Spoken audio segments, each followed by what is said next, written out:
Boa noite, aqui é o professor Anderson do portal 6 Seguidores. Primeiramente agradecendo, a nossa meta eram 6 seguidores, já estamos com mais de 140.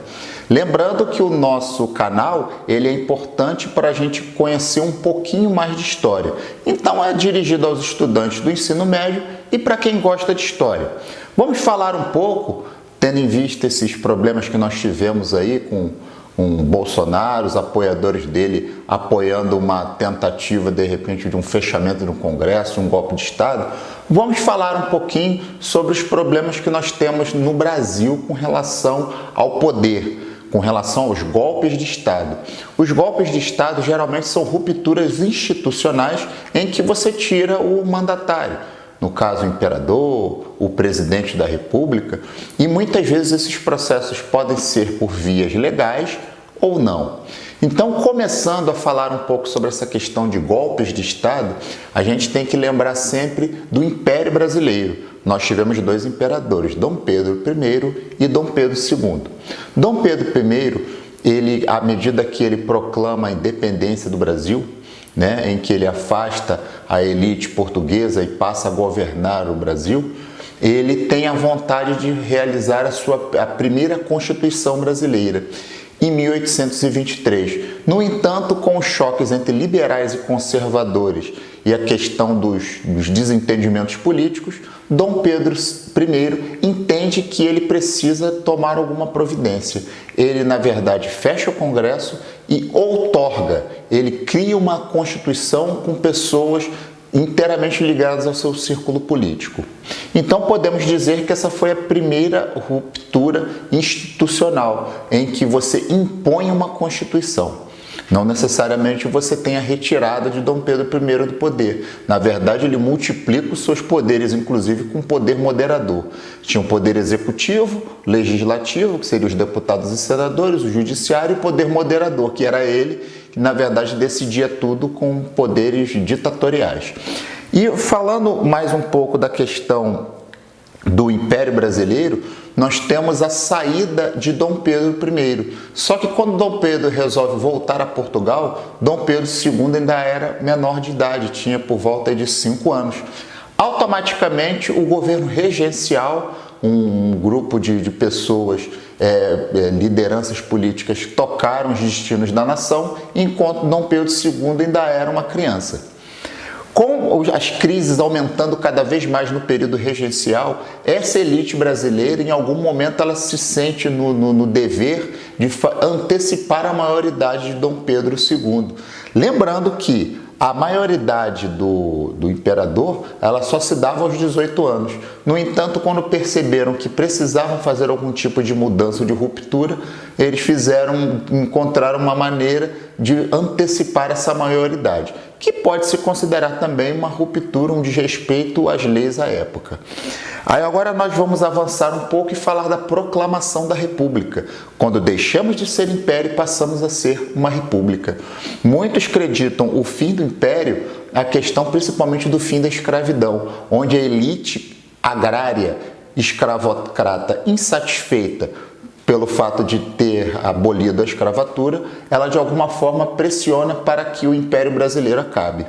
E olha que interessante, o maior temor que eles tinham,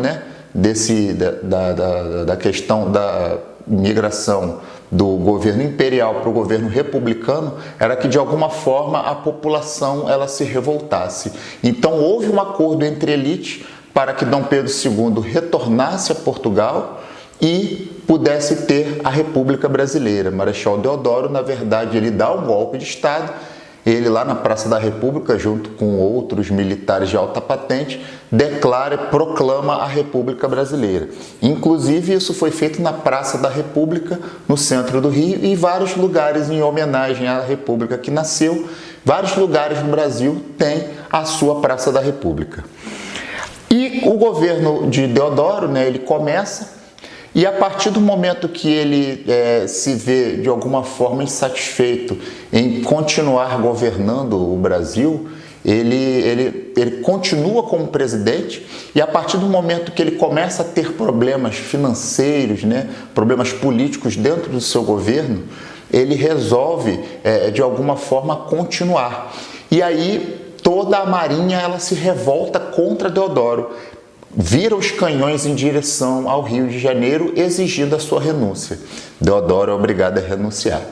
A primeira revolta da Armada. O seu vice, Floriano, ele assume a presidência do Brasil com o compromisso de realizar eleições. Ele não realiza essas eleições, então podemos considerar um outro questão de sucessão de poder mal resolvida, e nós temos a segunda revolta da Armada. Na verdade, Floriano Peixoto, que seria o vice de Deodoro, que deveria convocar eleições, ele também passou por um período muito turbulento. Inclusive, ele era conhecido como o Marechal de Ferro.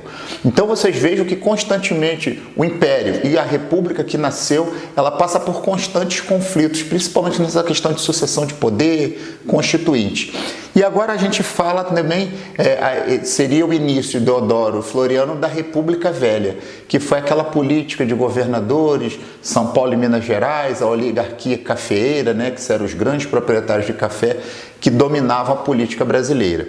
No entanto, em 1930, outras elites insatisfeitas com o destino da nação, lideradas por Getúlio Vargas, que havia perdido a eleição para o candidato da situação Júlio Prestes, acaba fazendo a Revolução de 30. Inclusive, um dos focos dessa tensão seria o assassinato do candidato a vice na chapa de Getúlio Vargas, o João Pessoa, que depois se tornou o nome da capital do estado da Paraíba.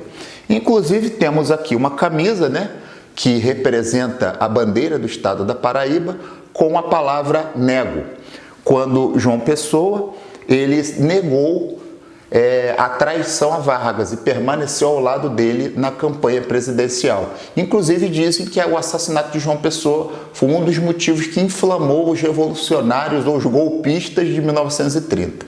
Depuseram Washington Luiz e fizeram um governo revolucionário. Em 1934, Getúlio Vargas permanece no poder e ele seria obrigado a sair da presidência em 1938. E ele faz o golpe do Estado Novo. Ele fala da ameaça comunista. Olha, a ameaça comunista aí, constantemente ela aparece na história de vários países do mundo. O temor vermelho, a ameaça comunista. O plano Cohen seria um plano secreto para que houvesse uma ditadura comunista no Brasil. E ele implanta a ditadura do Estado Novo. Vargas, apesar de todos os aspectos positivos, os aspectos trabalhistas do governo dele, ele flertou com o fascismo italiano e com o nazismo alemão.